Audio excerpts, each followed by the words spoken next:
ओम नमः शिवाय। शिव महापुराण श्री विद्वेश्वर संहिता अध्याय 13 सदाचार निरूपण। ऋषिओ बोल्या, हे सुतजी, आप हवे अमोने सदाचार विશે કહો, જેને કારણે જાણી આ લોકને જય પ્રાપ્ત કરે છે। ધર્મ કોને કહેવાય, અધર્મ કોને કહેવાય, કોનાથી સ્વર્ગની પ્રાપ્તિ તેમજ કોનાથી નર્કની પ્રાપ્તિ થાય છે। સુતપુરાણીજીએ ઉત્તર વાળ્યો, બ્રાહ્મણાદિ ચાતુર્વર્ણ્ય સવારમાં વહેલા ઉઠે, પોતાના ઈષ્ટદેવનું ધ્યાન કરે, પૂર્વ દિશામાં મુખ કરીને બેસે, જેનાથી ઉત્તમ ફળની પ્રાપ્તિ થાય છે। રાત્રિનો અંતિમ પ્રહર ઉષા કહેવાય છે। બ્રાહ્મણ આ ઉષા કાળમાં નિંદ્રાનો ત્યાગ કરે, દંત ધાવન કરે, શૌચાદિક કર્મો પતાવે, જળ દેવતાને નમસ્કાર કરી સ્નાન કરે, તે તીર્થ જળથી તીર્થ દેવતાઓનો અર્ધ્ય આપે, પોતાના ઈષ્ટ દેવતાઓને પણ તૃપ્ત કરે, પછી ધોતિયું પહેરીને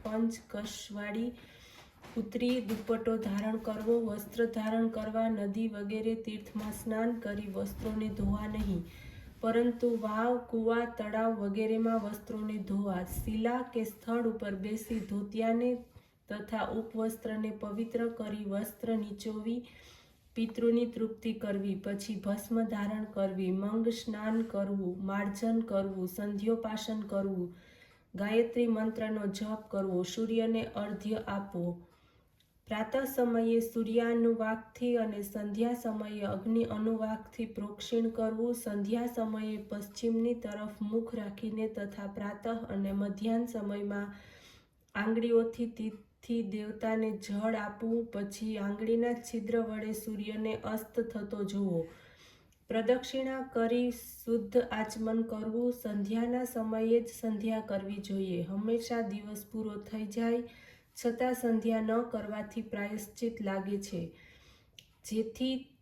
જેટલી ગાયત્રીનો જપ કરતા હોય તેનાથી 100 ગાયત્રીનો જપ કરવો, પરંતુ જો 10 દિવસ સમય પ્રમાણે સંધ્યા ન થાય તો 1,00,000 ગાયત્રી જપવી, અને જો 1 મહિનો સંધ્યા કર્યા વગર જાય તો પુનઃ ઉપનયન સંસ્કાર કરવા।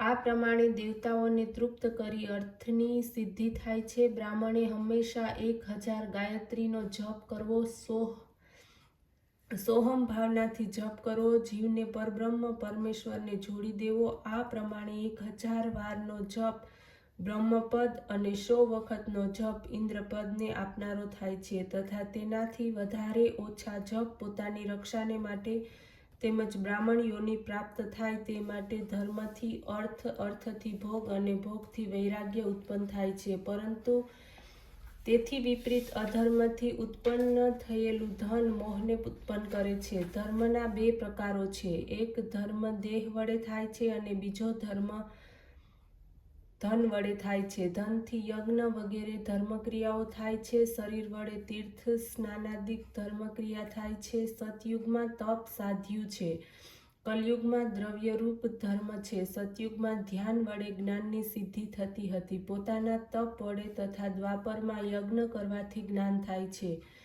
કલયુગમાં પ્રતિમાનું પૂજન જ જ્ઞાનદાતા છે। દ્રવ્ય તથા દેહના ભેદ વડે પુણ્ય અને પાપની ન્યૂનતા, વૃદ્ધિ કે ક્ષય થાય છે। અધર્મથી દુઃખ તથા ધર્મથી સુખ મળે છે। નઠારી વૃત્તિ દુઃખ લાવે છે, સદવૃત્તિ સુખ આપે છે।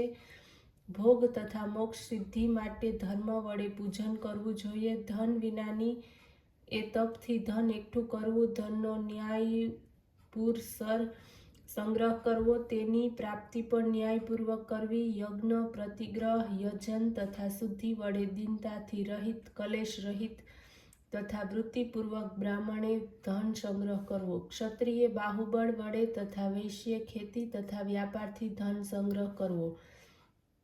ન્યાયથી મેળવેલા ધનનું દાન સિદ્ધિ આપે છે। જ્ઞાનની સિદ્ધિ મોક્ષથી થાય છે, મોક્ષ ગુરુની કૃપાથી મળે છે, તેથી સ્વરૂપની સિદ્ધિ થાય છે। આ બધું સત્સંગથી જ મળે છે। ગૃહસ્થોએ દાન કરવું, બ્રાહ્મણોએ તે દાન સ્વીકારવું। ગૃહસ્થે દાનમાં અન્ન, જળ વગેરે આપવું। જેના અન્નનું ભોજન કરી મનુષ્ય જે કંઈ આત્મવિચાર તથા શ્રવણાદિ કરે છે તેને એનું અડધું ફળ આપોઆપ મળે છે।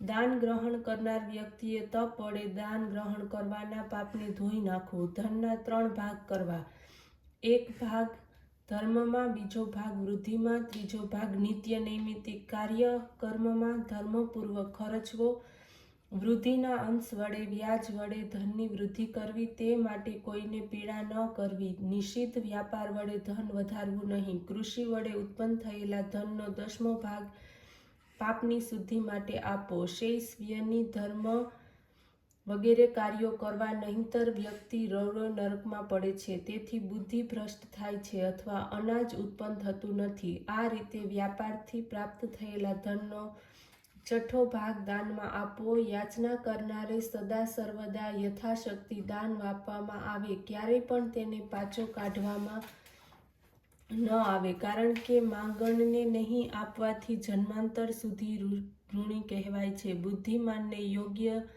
છે કે તે બીજા દોષ બીજાને ન કહે, સાંભળેલો કે દેખેલો દોષ પણ ન કહેવો, ક્રોધ ઉત્પન્ન કરે તેવી વાત પણ બીજાને ન કહેવી. સવાર સાંજ બંને સમયે અગ્નિહોમ કરવું, 2 સમય ન થાય તો 1 સમયે તો અવશ્ય કરવું. નિત્ય સ્થાપિત યજ્ઞને વિદ્વાનો અજસ્ત્ર કહે છે. તેના અગ્નિનું સ્થાપન કરવું અથવા કેવળ જપ કરવા અને સૂર્યદેવને વંદન કરવા. ઓમ નમઃ શિવાય.